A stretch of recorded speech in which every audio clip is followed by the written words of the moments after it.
Giorita! Giorita! Jammu!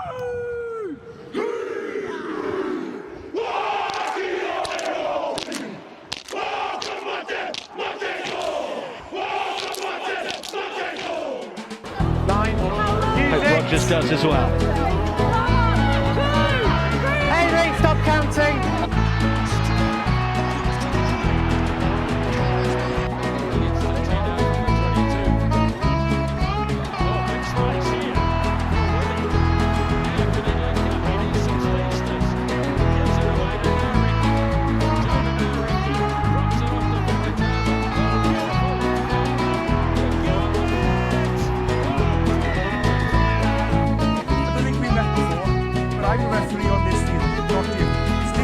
Good morning, everyone.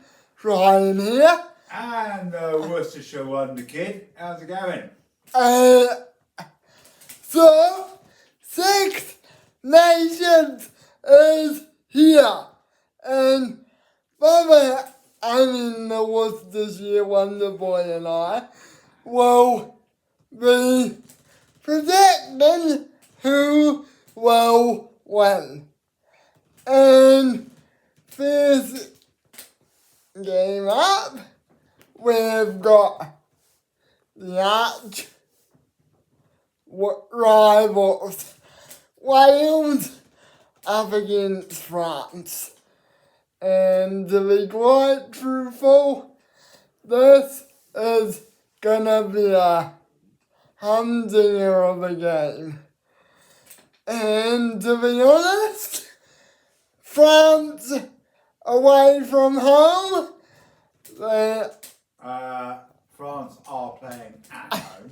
France are playing at home, so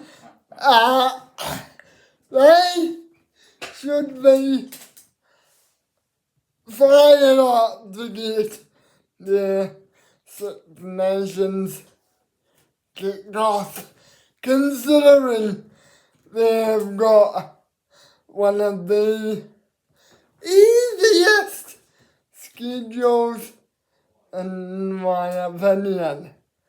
So, France basically stuck with the same team, inspirational leader Antoine Dupont is once again captain.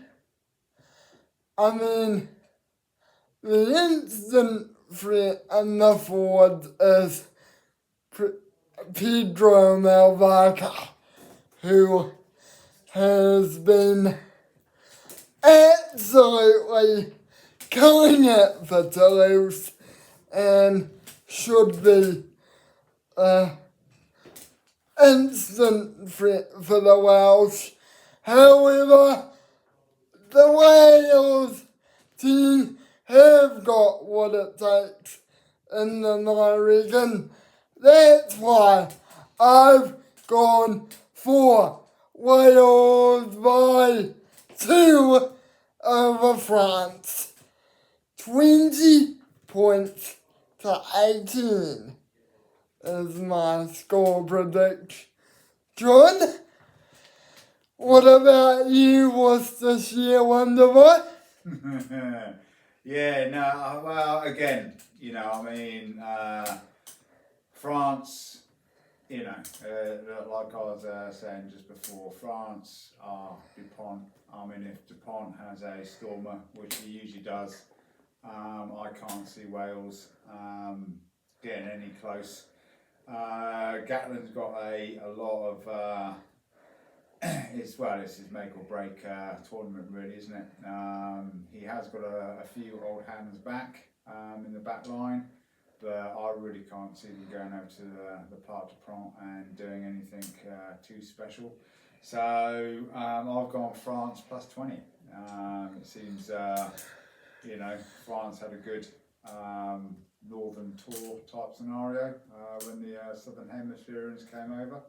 But I've gone France plus 20. And look out, guys, for the young, talented Danny Woods will be making his debut off the bench for Wales, Yeah, no. who is a very talented young teen and can, when he's in open space, he can kill. So I think it's great that Warren's given him the first hand opportunity, but we'll leave it at that. Next up, we've got Scotland, Italy, and depending on who Scotland have named, they'll be monstrous at home, and I had to say, with recent rumours that Sione Tuipulotu has been axed, I don't believe those rumours, by the way. I think Scotland will absolutely dunk Italy with a basketball and score 50 points on them.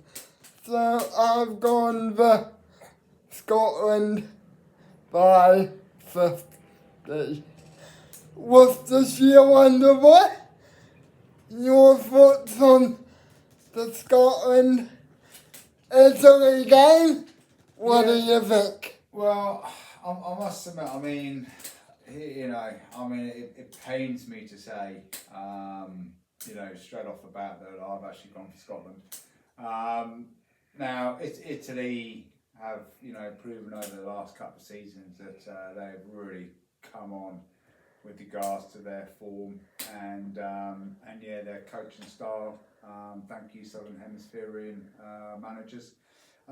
It's really good to see because they're now really putting the fight in every match now, and they're not just easy beats that they have been, over the last sort of 10 Six Nations. As I said at the start, I very begrudgingly gone for a Scotland win, but because of Italy's form, I think Scotland will only win by 10. So I've gone Scotland by 10.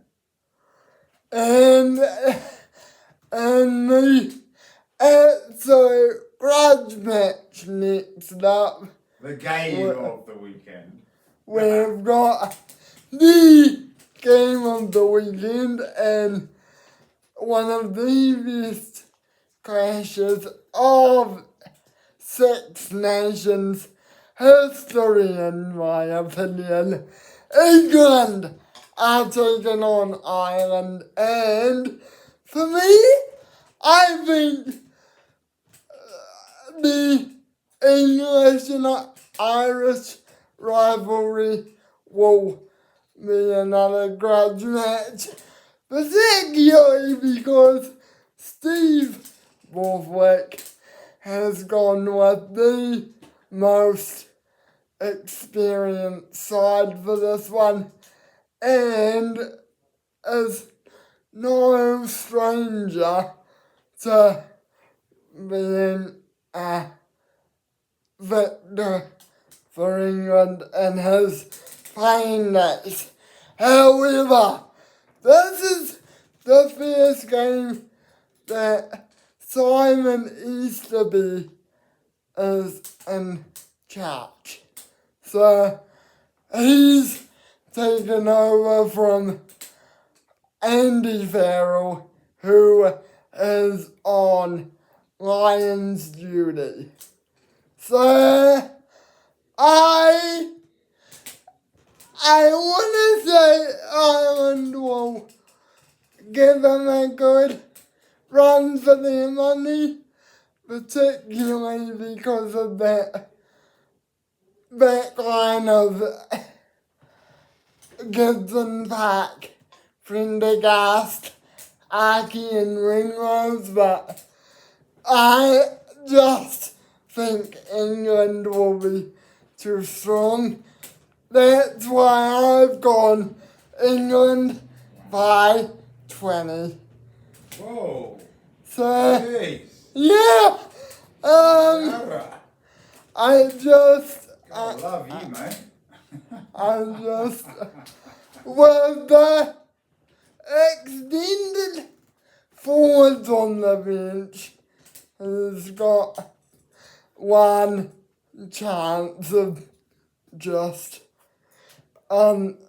absolutely ditching them. What's this year wonderful? Your thoughts? Yeah, again, I mean, it's one of the, as you said, the great rivalries of world rugby. Anything that has Ireland and England, even probably Tiddlywinks would be a strongly fought over exhibition of rivalries. Yeah, I mean, I love the fact that, as we mentioned in the van earlier, that George Ford is nowhere in the England side. So yeah, hopefully a bit of a more attacking game plan. Yeah, I'm loving the fact that you mentioned the Irish back line. I think yeah, the English back line is looking strong. I think that'll be the make and break. I think the forward pack will cancel each other out. They've just got, yeah, I mean, again, seeing the Curry twins, you know, making England history, it's gonna, yeah, I mean, this is just set up to be such a humdinger of a match. Yeah, and being in Ireland as well, it's such a great stadium to play, the Aviva Stadium in Dublin. So yeah, I mean, the atmosphere is going to be awesome.